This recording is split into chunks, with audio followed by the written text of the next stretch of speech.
What I'm going to tell you about is a lie so big that you may find it hard to believe. It's centered around the banks. The banking industry has been stealing huge amounts of your money for decades, much more than you ever imagined. But it's not just them. They've been colluding with the legal profession, the courts, politicians, and law enforcement to make sure you have very little chance to do anything about it. As a result, people have been losing their homes to these thugs by the thousands. This is the mortgage scam. It's the largest financial scam in the history of the world. The numbers are astronomical, almost unimaginable. You may not believe it at first, so I urge you to do your own research. But let's look at an example. Say you're a typical home buyer. You want to buy a home, but you don't have the required amount of money to be able to pay for it in full. So you go to a bank to secure a mortgage. Now, let's say that mortgage is for $300,000. That's how much you want to borrow.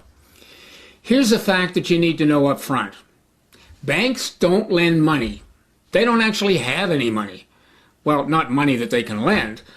Banks purchase securities. Now, securities can be stocks and bonds, but they can also be guarantees to advance funds. That's known as a promissory note. When you apply for a loan or mortgage, the bank requires you to sign a promissory note. Now, you think you're signing a contract, but you're not. A contract requires signatures from both parties, you and the bank. But if you went to look at the bank contract, you would find only one signature, and that's yours. A promissory note is legal tender. It's like a check. It's known in finance as a negotiable instrument. In other words, as good as cash. The promissory note is a promise to pay the bank the amount of the mortgage. In other words, the same amount you want to borrow. They promote this piece of paper as a contract, but it's not.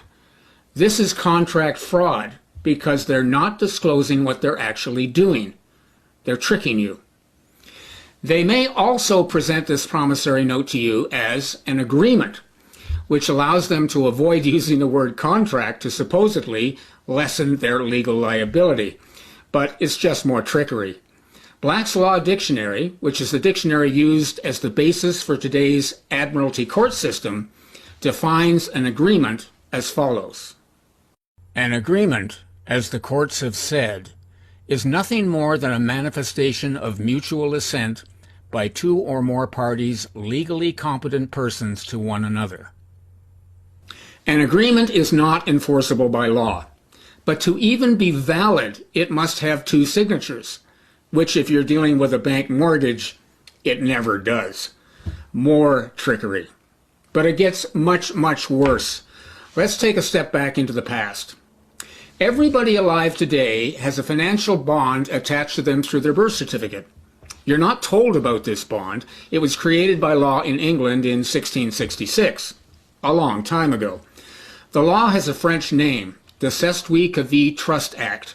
It's also referred to as your straw man.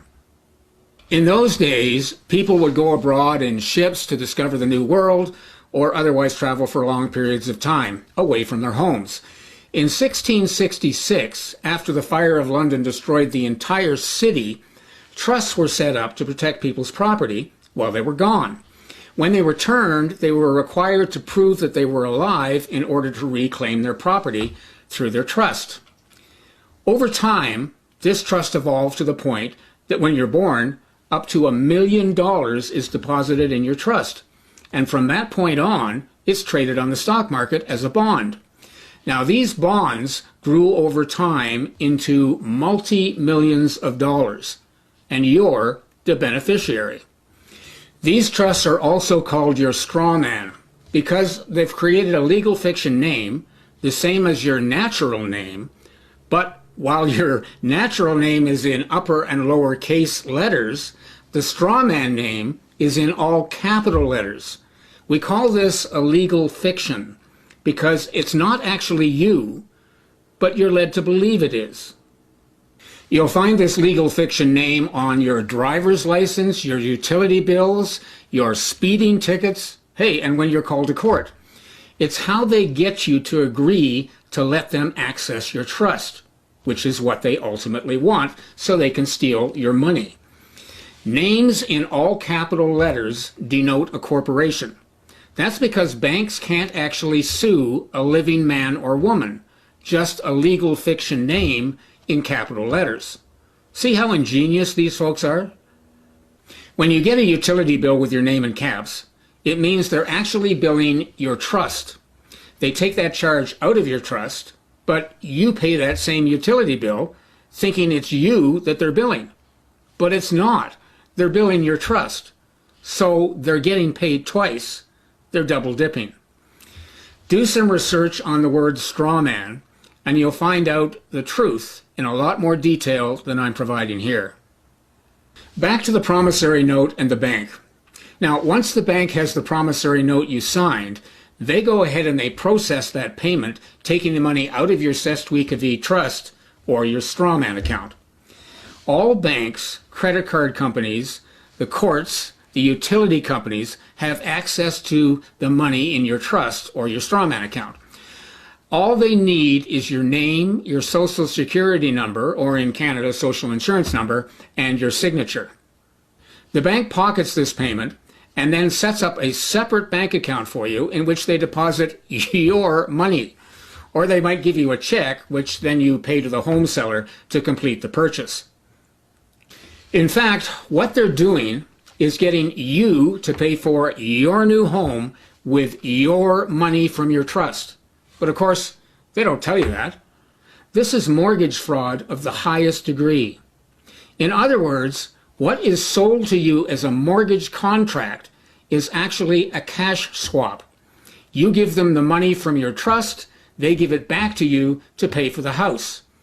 The bank fraudulently misrepresents this swap and fraudulently tells you, the home buyer, that the money they deposit into your account comes from their bank reserves. In other words, it's a bona fide loan. Nothing could be further from the truth. The bottom line, there's no lawful contract because the bank has put up nothing of their own, and there's no loan transaction. The transaction is nothing other than a cash swap. Then they charge you compound interest on your money and tell you to pay the entire amount back to them. This results in huge returns to the bank or mortgage company over a protracted period of time, often 20 years or more. You end up paying about 3 times what you should for your home. Let's go back to our example. You apply for a $300,000 mortgage to be paid back over 25 years. The interest rate is, let's say, 5% compounded annually. Now, what does that amount to in interest? $750,000 roughly. Add in the principal for a grand total of over $1 million. Well, that's more than 3 times what the original price of your home was. This is the amount the bank pockets on the entire transaction over the 25 years. And it's all your money. That's the scam. It's been going on since mortgages began. So to recap, the bank gets you to sign a promissory note promoted to you as a contract, which is a lie. That's fraud. Then they cash in the promissory note by stealing the money from your trust account. Then they fraudulently loan your money back to you with compound interest on top. How's that for a scam? Ingenious, isn't it? How would you know? Well, you wouldn't. But hold on, because this lie gets even bigger. What they really want is your land. That's the ultimate prize. How do they get the land? Well, these days what they do is they set up mortgages for individuals with questionable credit ratings. Then they wait for them to default. I mean, just a few missed payments can send the fraudulent agreement into default. Then what they do is they send their attorneys after you using the completely corrupt admiralty law system. The courts, of course, are in on the scam. Admiralty law, the law of the sea, is our current legal system. It's been weaponized against us. The courts are completely corrupt from top to bottom. And I have court documents to prove it. The fraud is conducted by the Bar Association. BAR. That stands for the British Accredited Registry. These bar attorneys pledge allegiance to the British Queen or King, whoever happens to be in charge at the time. All bar attorneys do this, even the judges. That makes them all illegal foreign agents and all working together in collusion. All these bar attorneys are working against you to steal your land, even if they're defending you in court. They work as a team to defraud you. It's a completely corrupt system.